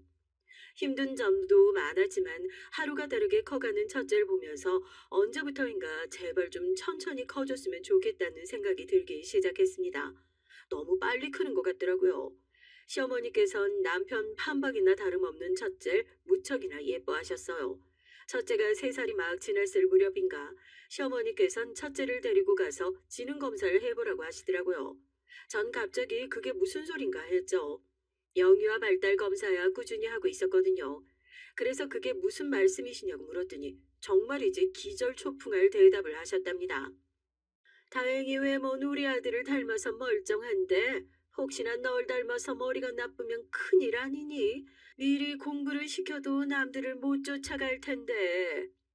어머니, 저도 참을 만큼 참았는데요. 그런 말씀 하실 거면 앞으로 저희 집에 오지 마세요. 매번 말끝마다 저더러 무식하다, 모자라다 하는데 어머니께서 얼마나 교養이 있으셔서 그런 말씀을 면전에 대고 하시는데요. 저한텐 집안에 어울리는 사람이 되어야 한다고 하시면서 과연 어머니께서는 얼마나 어울리는 행동을 하고 있다고 생각하세요? 아주 자식 낳고 나니까 눈에 보이는 것도 없나 보구나. 시어머니 어려운 줄도 모르고 아무 말이나 내뱉고 말이지. 상대방을 무시하고 깔보는 그런 말투 저희 아이가 보고 배울까 무섭네요. 그러니 그런 말씀하실 생각이면 오지 마세요. 전 단호하게 시어머니께 나가달라고 했습니다. 시어머니께선 저의 이런 행동에 약간 놀라신 눈치였어요. 매번 남편의 뒤에서만 있을 줄 아셨겠지만 전 더 이상 예전의 제가 아니었죠. 그렇게 시어머니를 보내고 전 그 뒤로도 시댁에 가지 않았어요. 둘째를 가졌기 때문이기도 했지만 첫째에게 이상한 생각을 주입시킬까 걱정이 되기도 했거든요. 둘째는 성격이 급한지 주스를 다 채우지도 못하고 일찍 세상 밖으로 나왔습니다. 덕분에 인큐베이터 안에서 생활을 해야 했죠. 혹시나 건강에 문제가 있는 건 아닐까 걱정을 많이 했는데 다행히 그런 건 없었고요. 넌 고작 애를 10달 품는 것도 못해서 이 사단을 만드니? 만약에 문제라도 생기면 어쩔 뻔했어. 평소 몸 관리를 어떻게 했기에 애가 일찍 나와? 그게 이 사람 문제는 아니죠. 갑자기 진통이 시작된 것뿐인데 왜 그런 것조차 이 사람 탓을 하세요? 그럼 누구 탓을 하란 말이냐? 엄마라는 사람이 얼마나 조심성이 없었으면 그런 일이 생겨. 자꾸만 제 탓이라고 하시는데 의사 선생님께 물어보세요, 엄니. 제가 잘못한 건지. 아무리 제가 손끝에 박힌 가시 같은 존재라고 해도 그렇게 몰아가시면 안 되죠. 적당히 좀 하세요. 어머니는 앞으로 여기 안 오시는 것이 좋겠습니다. 오셔서 자꾸 억지만 부리시고 제 앞에서도 그런 말씀하시는데 저 없는 곳에선 얼마나 더 하셨을까 상상도 안 되네요. 이만 가세요, 어머니. 남편은 시어머니의 억지에 진절머리가 난다며 내쫓다시피 어머니를 밖으로 모셨죠. 그 뒤로 몇 번은 더 시어머니께서 오고 싶어 하셨지만 저도 남편도 단호하게 거절했답니다. 이날 일이 기폭제가 된 것인진 모르겠지만 남편은 그 뒤로 시댁에 저희 가족 전부가 가는 것을 못마땅해 했어요. 자꾸만 혼자 다녀오겠다고 했죠.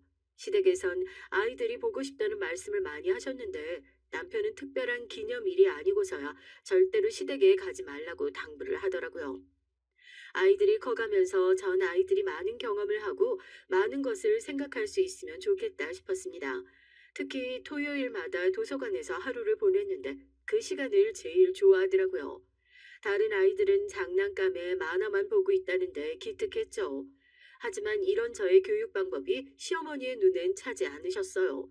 그날은 시아버지의 생신이라 일식집에서 모이기로 했거든요. 전 아이들과 외출할 때 보고 싶은 책을 2권씩 챙겨서 가는 편인데요.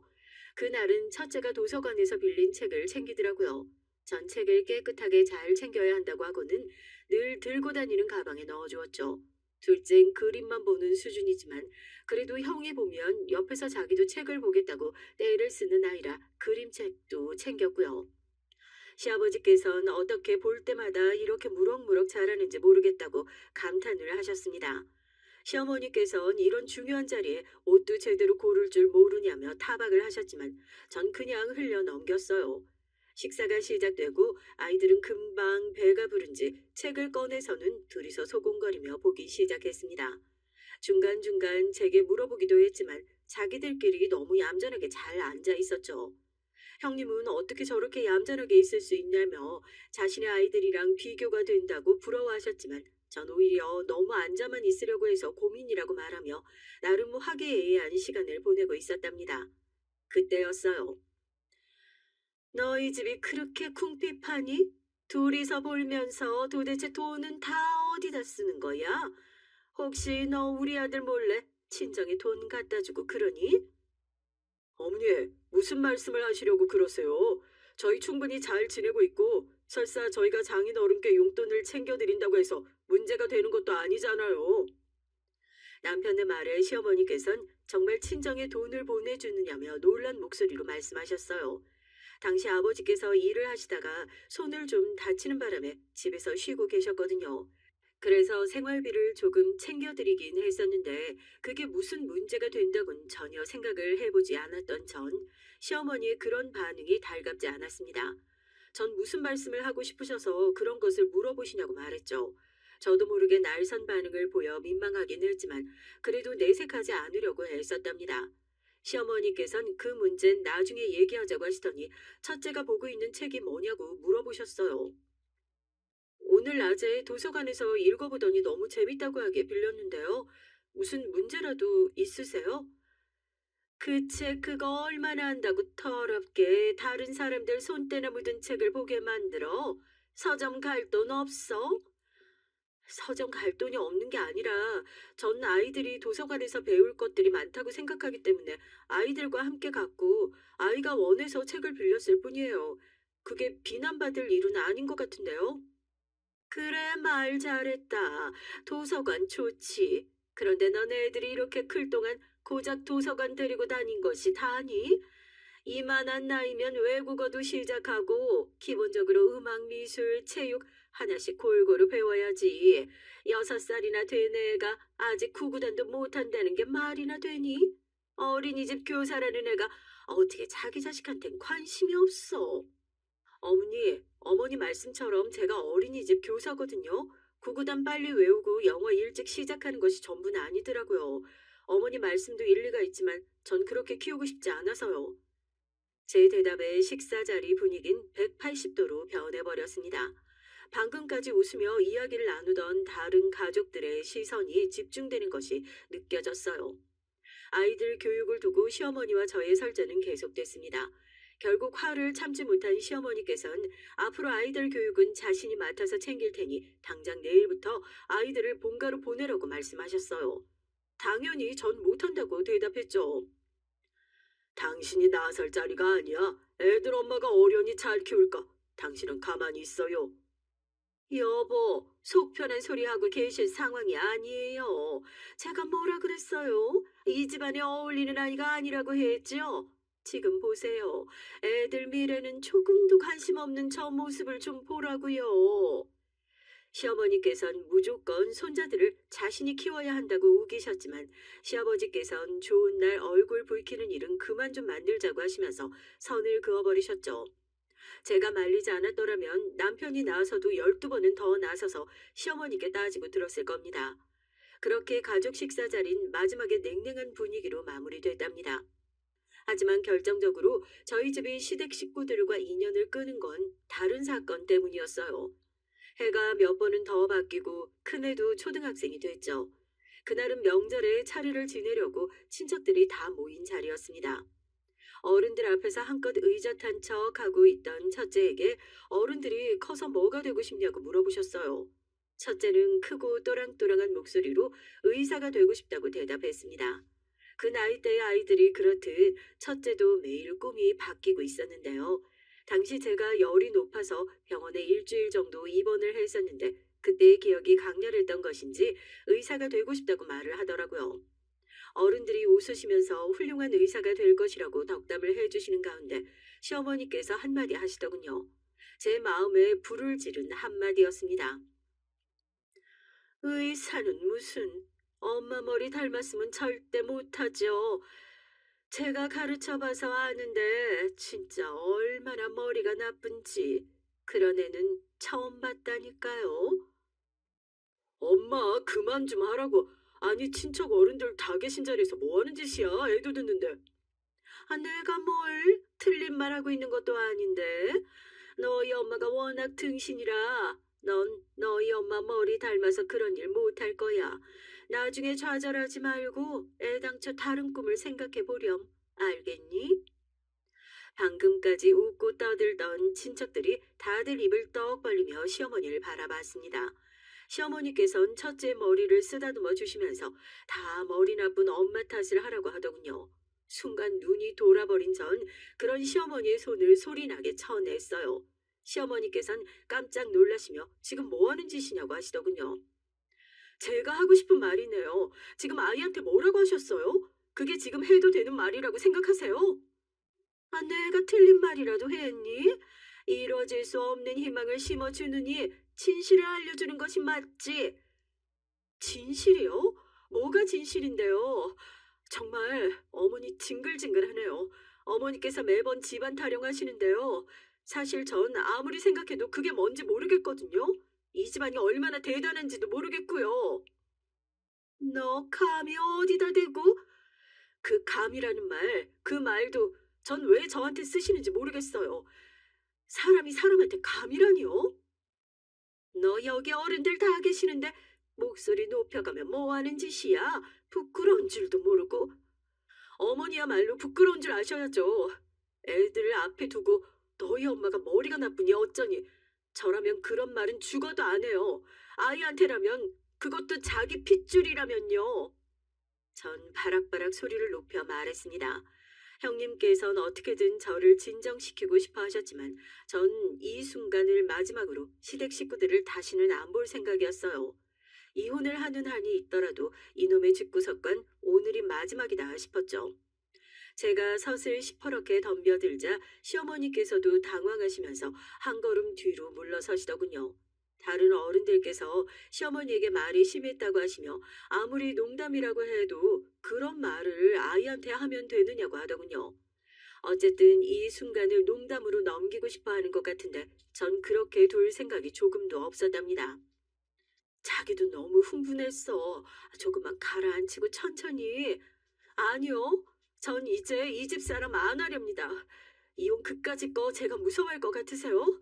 저도 우리 애들도 이젠 이 집안하고 아무 상관없는 사람이라고 생각하세요. 우리 애들 무시하고 절 사람 취급 제대로 안 하셨던 거 뼈저리게 후회하는 날이 올 테니까 두고 보세요. 전 입고 있던 앞치마를 내팽개치고는 안에서 자고 있던 둘째를 품에 안고 나와선 첫째의 손을 잡고 그 길로 시댁을 나왔습니다. 나가는 길에 시아버지와 함께 차례에 필요한 제기를 꺼내던 남편을 마주했죠. 급하게 나서는 저를 본 남편은 당황하며 이게 다 무슨 일이냐고 물었지만 전 직접 안에 들어가서 물어보라고 하고는 택시를 잡아 타고 역으로 향했습니다. 저와 아이들을 부르는 소리가 들렸지만 전 끝내 돌아보지 않았어요. 갑자기 잠을 깬 둘째는 잠투정을 하면서 칭얼거렸지만 전 그저 한 손으로는 둘째를 꼭 안았고 다른 손으로는 첫째의 손을 꽉 잡고 있었습니다. 기차역에 도착한 지 얼마 되지 않아 남편에게 전화가 오더군요. 지금 역으로 가고 있으니 가만히 있으라고 말이죠. 남편을 기다리면서 전 자꾸만 치밀어 오르는 눈물을 참았습니다. 절대 울지 말자고 중얼거리면서 아무 일도 아니라고 스스로를 다독였죠. 그때였어요. 가만히 제 옆에 앉아있던 첫째가 벌떡 자리에서 일어나더니 제 눈가를 꾹꾹 누르더군요. 난 엄마를 닮았기 때문에 꼭 의사 될 거야. 그래서 엄마 아픈 곳 있으면 다 고쳐줄게. 훌륭한 의사 될 수 있어. 엄마 아들이니까. 전 첫째의 약속에 결국 참았던 눈물을 터뜨리고 말았어요. 지나가던 사람들이 보기엔 무슨 사연이라도 있는 것처럼 보일 수 있다는 걸 알고는 있었지만 눈물이 멈추질 않더라고요. 첫째는 그 작은 손으로 제 눈물을 닦아주면서 다른 손으로는 제 어깨를 토닥이고 있었습니다. 얼마나 울었는지 모르겠어요. 그저 첫째의 다짐이 너무 미안하고 슬퍼서 눈물이 그치지 않더라고요. 그렇게 한참을 울고 있는데 남편이 제 앞에 와서 섰어요. 울고 있는 저와 그런 저를 달래주는 첫째를 바라본 남편은 잔뜩 굳은 얼굴로 제 손을 잡아 일으키더군요. 그리고는 한 손으로는 저를 안아주고 다른 손으로는 첫째를 들어 올렸습니다. 이제 나한테 가족은 여기 이 자리에 있는 당신이랑 두 아들이 전부야. 무슨 일이 있었는지 다 들었어. 미안해 여보. 당신이 그런 말 들을 이유가 조금도 없었는데 진짜 미안해. 전 남편의 사고에 그저 고개만 끄덕이고는 그대로 서서 한참을 울었어요. 둘째는 영문도 모르고 엄마와 아빠가 우니까 따라 울기 시작했고 전 그 작은 주먹에 힘을 꼭 주고는 끝까지 눈물을 참았답니다. 그날 이후 저희는 시댁과는 완벽하게 인연을 끊었습니다. 그나마 마음을 터놓고 지내던 형님과도 아예 연락을 정리했죠. 형님께선 서운해하시면서도 저를 이해해 주셨고요. 자기 어머니지만 진짜 말도 안 되는 사람이라고 하면서 저더러 그래도 가끔 문자는 주고받자고 하셨죠. 하지만 남편은 조금의 여지도 남기지 않겠다고 하면서 그렇게 좋아하는 누나마저도 단호하게 밀어내더군요. 그 일이 바로 지금부터 20년 전의 일이랍니다. 우리 아들들이 의사가 된 것은 아마도 그날 때문이 아닐까 싶어요. 정말 그렇게 공부에 열을 올릴 거라고는 상상도 못했거든요.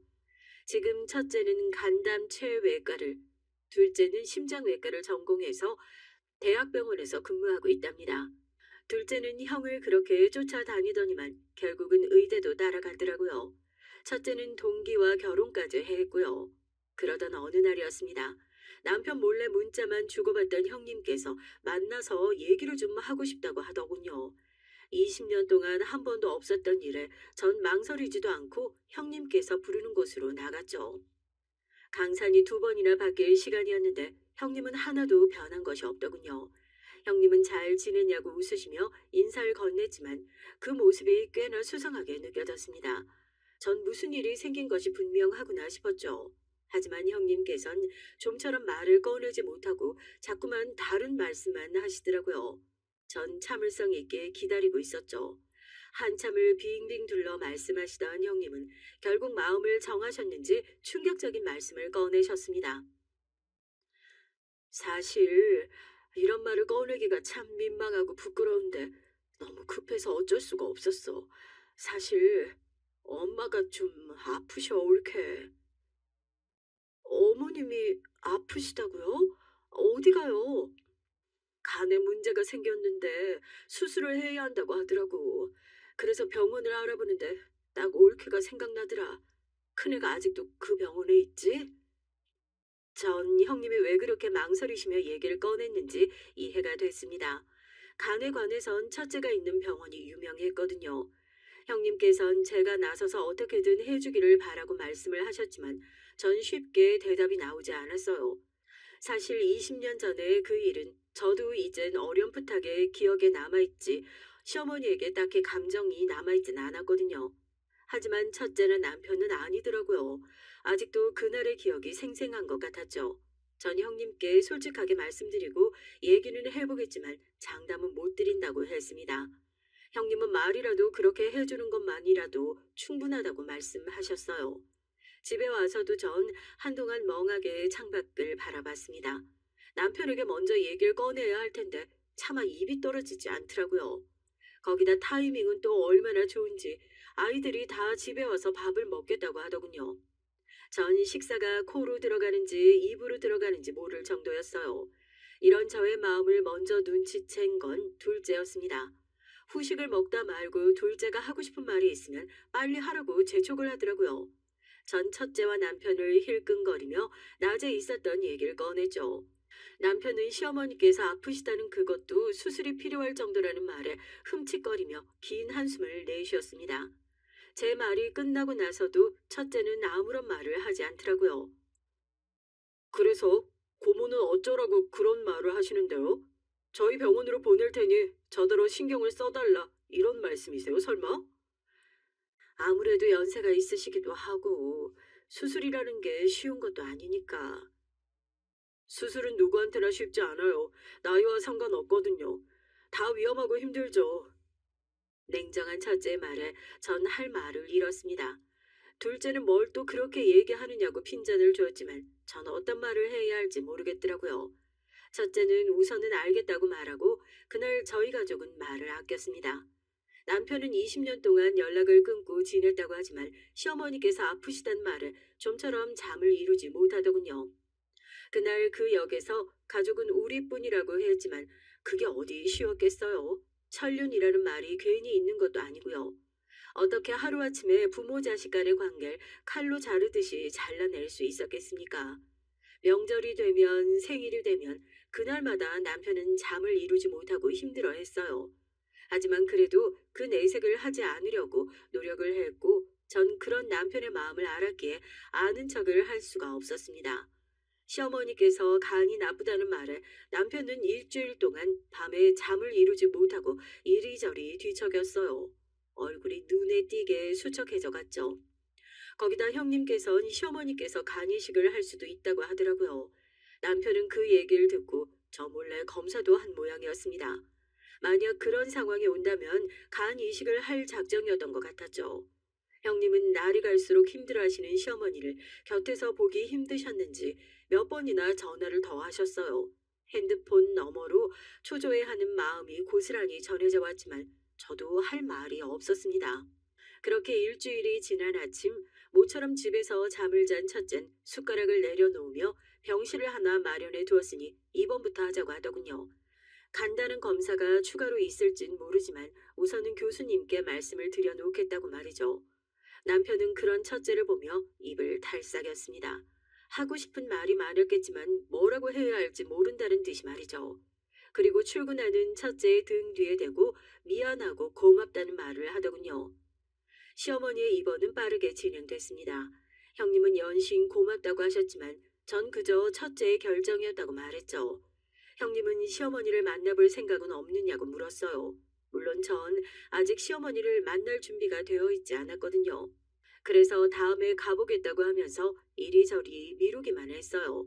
그런데 너무 충격적인 소식을 전해 들었습니다. 둘째 말에 의하면 시어머니께선 첫째를 전혀 못 알아본다고 하더라고요. 마스크를 끼고 있어서 그런진 몰라도 매일 회진 때문에 병실을 방문하는데도 그저 의사 선생님 고맙다고 연신 감사의 인사를 한다고 하더라고요. 형도 그렇지. 할머니한테 입 꾹 다물고 허리 숙여 인사하는데 꼿꼿하게 받고만 있더라. 아, 진짜 형이 무슨 생각으로 그러는지 모르겠어, 엄마. 넌 할머니한테 가서 인사했어? 내가 왜? 얼굴이 기억도 안 나는데 내가 왜? 아니, 그리고 괜히 인사 갔다가 형한테 죽어. 엄마, 형이 내가 뭘 해도 오냐오냐 하지만 할머니한테 인사하러 갔다는 소리 들으면 가만히 안 있을걸? 전 둘째 말에 고개를 끄덕였습니다. 첫째가 무슨 속셈으로 모르는 척 하고 있는지 모르지만 좋은 마음이 아닌 건 확실히 알겠더라고요. 그렇게 시간이 더 흘렀어요. 형님께서는 아무래도 시어머니께서 간 이식을 받으셔야 할 것 같다고 하더군요. 그래서 다른 형제들과 함께 검사를 받고 왔다고 말이죠. 나중에 알았지만 남편도 검사를 받으러 갔더라고요. 그 사실에 첫째가 화를 내며 무슨 생각으로 검사를 받으시냐고 난리가 났죠. 할머니가 아직도 믿고 지금도 너희 엄마한테 막말하셨던 것이 귓가에 생생하지. 그래도 나한텐 나를 낳아준 어머니인데 아프다는 말을 쉽게 모른 척할 수는 없겠더라. 그러면 저나 엄마하고 의논이라도 하시던가요. 제가 얼마나 놀랐는지 아세요? 남편은 적합할지 아닐지도 모르는데 무슨 상관이 있느냐며 그저 자신의 마음이 편했으면 싶어서 한 것이니 걱정하지 말란 말도 하더라고요. 하지만 남편은 가족들 중에서 형님과 더불어 간 이식 적합자였죠. 그 소식을 들은 전 남편에게 절대로 간 이식만큼은 안 된다고 말했어요. 하늘이 두 쪽이 나도 말이죠. 남편 역시 자신이 적합자일 것이라곤 기대하지도 않았던 모양인지 깜짝 놀랐죠. 결국 시어머니께 간 이식은 형님이 하시기로 결정 났습니다. 모든 결정이 다 나고 나니 한 번은 시어머니를 만나러 가야겠다는 생각이 들었어요. 전 시어머니 병실 앞까진 자신 있게 갔지만 그 앞에서는 좀처럼 들어갈 수가 없더라고요. 들어가서 뭐라고 해야 하는지 모르겠어서요. 시어머니께선 절 보고 어떤 반응을 보이실지 궁금하기도 했죠. 사과를 하실까 아니면 그 일은 없었던 사람처럼 행동하실까.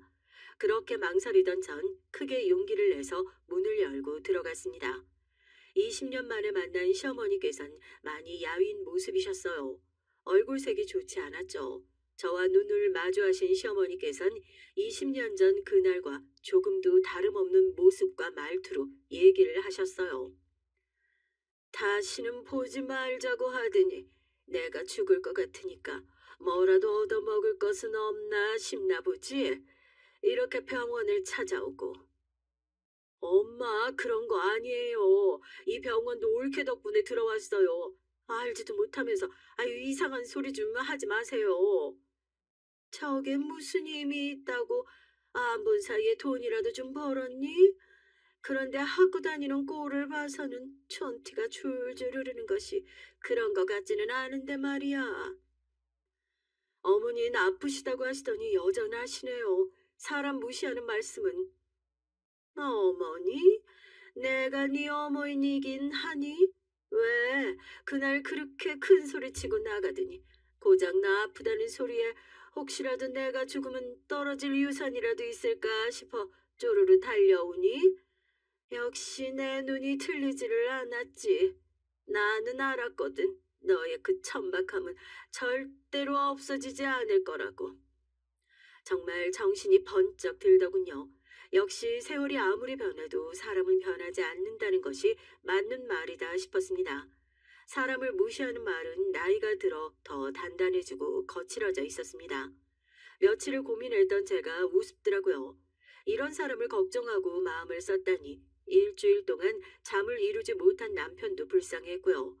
그때 문이 열리는 소리와 함께 성난 목소리가 들렸습니다. 저도 예상은 했는데 어쩜 조금도 비켜가지 않으시네요. 참 여전하세요. 사람들 눈 아래로 두시는 것도 그대로고 자신만 잘난 줄 아는 말투도 하긴 사람이 변하면 죽는다고 하죠. 아유, 의사 선생님께서 갑자기 무슨 일로? 시어머니께선 들어서는 첫째를 보며 눈을 크게 뜨고는 말을 잇지 못하셨어요. 일주일 동안 하루도 빠짐없이 보던 의사가 마스크를 벗자 당황해하시며 찬찬히 얼굴을 뜯어보셨습니다. 그리고는 첫째의 얼굴에서 어린 시절의 모습은 물론 남편의 모습을 알아보신 것인지 미간에 주름을 잡으시며 절 바라보셨죠. 심지어 하얀 가운에 달린 명찰을 확인하고는 금방이라도 눈이 튀어나올 것 같이 놀란 얼굴을 하시더라고요. 저 때는 그런 시어머니에겐 시선조차 주지 않고는 제 곁에 서서 제 어깨에 팔을 둘렀습니다. 형님께선 가볍게 목례를 하곤 말이죠. 형님은 밖에서 보면 못 알아볼 정도라고 하면서 깜짝 놀라셨어요. 얼마 뒤 또 다시 문이 열리면서 둘째와 며느리가 연달아 들어왔답니다. 다들 가운을 걸친 상태다 보니 시어머니께선 할 말을 잃은 듯이 입술을 깨물고 계셨어요. 그 모습을 보는데 괜히 기분이 좋았어요. 특히 일그러진 시어머니 얼굴이 너무 좋더라고요. 워낙 오랜만에 만나서 그런지 첫째를 못 알아보셨다죠? 매일같이 병실에 왔다고 하던데 그때마다 어머니께서 첫째를 붙들고 감사하다는 말을 몇 번이나 하셨다고요. 그렇게까지 하셨으면서 어떻게 못 알아보셨는지 모르겠네요. 첫째를 못 알아보셨으면 그럼 당연히 둘째도 잊으셨겠죠. 여기 심장외과에서 일하고 있고요. 여기는 작년에 첫째랑 결혼한 이 병원 산부인과 의사고요. 다음 달에 둘째도 결혼을 하는데 병원 앞 약국에서 일하고 있어가지고 오지는 못했어요. 손주 며느리 처음 보시죠? 의사라고? 애들이 의사가 됐다고? 그 애들이 어떻게?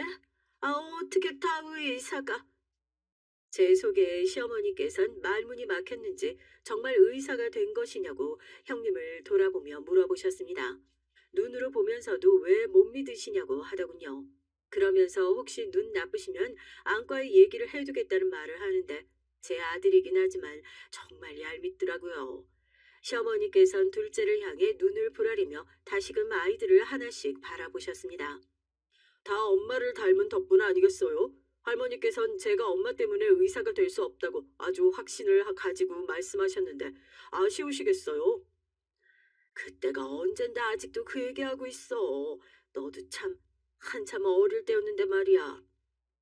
한참 어린 건 아니죠. 그때 제가 초등학생이었는데요. 한 20년 정도 됐죠. 그 많은 친척 어른들 앞에서 할머니께서 제 머리를 쓰다듬어 주시면서 엄마를 닮아 의사는 못 될 테니까 포기하라고 말씀해 주셨던 거요. 제가 그 말을 어떻게 잊겠습니까? 그날 역에서 엄마가 우시는 모습마저도 어제 일처럼 아주 생생하게 기억하는데요. 그리고 제가 그 말을 잊으면 할머니께서 얼마나 섭섭하시겠어요? 명절에 덕담이라고 해주신 말씀인데. 첫째 말에 싸한 분위기가 감돌았습니다. 시어머니께선 민망한 듯 헛기침을 하시더군요. 하지만 그것도 잠시 곧 허리를 꼿꼿하게 세우시곤 첫째를 바라보며 말씀하시는데 정말이지 기가 차더라고요. 그래서 내 덕분에 의사가 됐으니 고맙다고 인사라도 할 작정이냐? 아니면 나더러 말이 심했으니 사과라도 하라는 말이야? 엄마, 진짜 왜 그래요? 엄마가 잘못한 일이잖아요. 그냥 미안하다고 하고 넘어가면 될 일을 가지고 내가 왜? 없는 말 한 것도 아닌데 듣기 싫은 소리였을진 몰라도 난 거짓말은 안 했다. 그래도 얼마나 피나는 노력을 했는진 알겠구나. 머리가 안 되니 손발이 꽤나 고생했겠어. 전 시어머니의 말에 정신이 아득해지는 것 같았습니다. 오랜만에 시어머니의 말 같지 않은 소리를 직접 들어보니 여전히 어이가 없더라고요.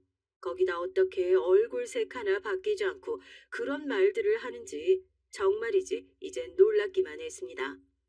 다만 며느리 보는 앞이다 보니 얼굴이 화끈거리기는 했죠. 하지만 시어머니의 막말에도 첫째는 어깨를 으쓱하더니 별 반응을 보이지 않았어요. 시어머니께 그런 마음대로 해보시라고 하곤 병실을 나가버렸죠. 형님은 사색이 되어 첫째를 불렀지만 소용이 없었습니다. 며느리는 이미 첫째에게 다 얘기를 들었는지 방긋 웃으며 시어머니께 부디 이 순간을 후회하셨으면 좋겠다고 하고는 나가버렸어요. 둘째는 휘파람을 불면서 기억에는 없지만 왜 형이 그렇게 할머니를 싫어하는지 알겠다고 했고요. 시어머니께서 한마디 하려고 하자 둘째는 재빨리 저나 아버지가 아니었으면 인사하러 올 생각도 없었다고 말하며 제 팔을 잡아 끌고는 나가자고 하더군요. 전 둘째를 다독여 내보내고 시어머니를 바라봤습니다. 검게 변한 얼굴에 파리한 안색으로 절 노려보고 계셨어요. 아주 잘 키웠구나. 어른한테 졌다이로 말하고 의사는 겨우 어떻게 만든 것 같은데 저런 것들이 무슨 의사라고. 제 아들인 줄 모를 땐 그렇게 고맙다고 감사하다고 하시더니 제 아들이라는 걸 알고 나니까 그 말도 쏙 들어가시나 봐요, 어머니. 전 첫째에게 무슨 일이 있어도 어머니를 살려달라고 말할 겁니다. 그래서 평생 치욕스럽게 살도록 만들 거예요. 그렇게 무시하시던 제 아들 덕분에 목숨을 연장할 수 있었다는 걸 매 순간 곱씹어 보면서 사시도록 할 겁니다. 아마 어머니께선 그게 가장 큰 벌이 되겠죠. 이 큰 병원에 그놈 아니면 의사가 없을까? 꿈 깨라. 그런 일은 절대 없을 게다. 전 두고 보자는 말과 함께 병실을 나왔죠. 남편에게서 전화가 오더군요. 첫째가 이미 다 얘기를 했는지 남편은 시작부터 미안하다고 하더라고요. 세월이 그만큼 흘렀으면 달라질 줄 알았다고 하면서 말이죠. 시어머니께선 자신이 첫째의 치료를 거부하면 저나 다른 사람들이 달래줄 것이라고 생각하셨던 것 같아요. 당연히 자신이 얘기를 하면 첫째가 빠질 것이라고 확신하신 모양이지만 소용이 없었습니다. 병원에 그 수술에 들어갈 수 있는 의사들이 많은 것도 아니었고요. 시어머니께선 자신의 계획과는 다르게 흘러가는 상황에 꽤나 많이 당황을 하셨어요. 처음엔 상황을 설명하던 담당 의사도 첫째에게 모든 것을 맡긴 것 같았죠. 그 상황에서 첫째는 자꾸 치료를 거부할 생각이면 다른 환자를 위해서 병실을 비워달라는 말까지 했다고 하더군요. 시어머니께선 그 말이 또 발작 버튼이 되어서 아주 병실이 떠나가라 소리를 지르다가 곁에 있던 다른 환자분들의 핀잔에 바로 입을 닫아야 했던 일도 있었답니다. 병원에선 우리 가족의 스토리가 언제 소문이 났는지 의국 사람들은 물론 몇몇의 환자들마저도 알게 됐죠. 시어머니를 앞에 두고 흉을 보는 사람들도 많아지자 시어머니의 스트레스는 극에 달하기 시작했어요. 당연히 시간이 지날수록 시어머니의 경과는 점점 나빠지기 시작했고 그 고통이 더 심해졌죠. 결국 시어머니께선 첫째를 붙들고 말을 하셨습니다. 내가 잘못했다. 살려다오, 살려줘. 아이고, 제발 아픈 것 좀 끝내줘. 저한텐 죽어도 치료 안 받는다고 하셨으면서 갑자기 왜 그런 말씀을 하세요? 그냥 다른 병원으로 가시면 된다니까요. 아니야, 할미가, 이 할미가 잘못했다. 구해줘. 아이고, 살려줘, 제발. 고통에 겨우 말을 이어가시던 시어머니께선 힘없는 두 손을 비비며 애원까지 하셨죠. 결국 그렇게 거절하던 치료를 받아들인 시어머니께선 수술까지 일사천리로 이어졌답니다. 당연히 그 수술은 성공을 했고요. 수술에서 깨어난 시어머니에게 전 전에 했던 말을 다시 속삭였습니다. 평생 누구 덕에 살았는지 곱씹어 보시라고 말이죠. 자기가 그렇게 무시했던 사람의 손에서 다시 삶을 얻은 기분을 만끽하라는 제 말에 시어머니께선 몽롱한 상태에도 인상을 쓰시더라고요. 그런데 어쩌겠어요. 그게 사실인데 말이죠. 아마 시어머니께선 정기검진을 받을 때마다 상기하시겠죠. 이 모든 순간을 말이에요. 마지막까지 제 사연을 들어주셔서 정말 감사합니다.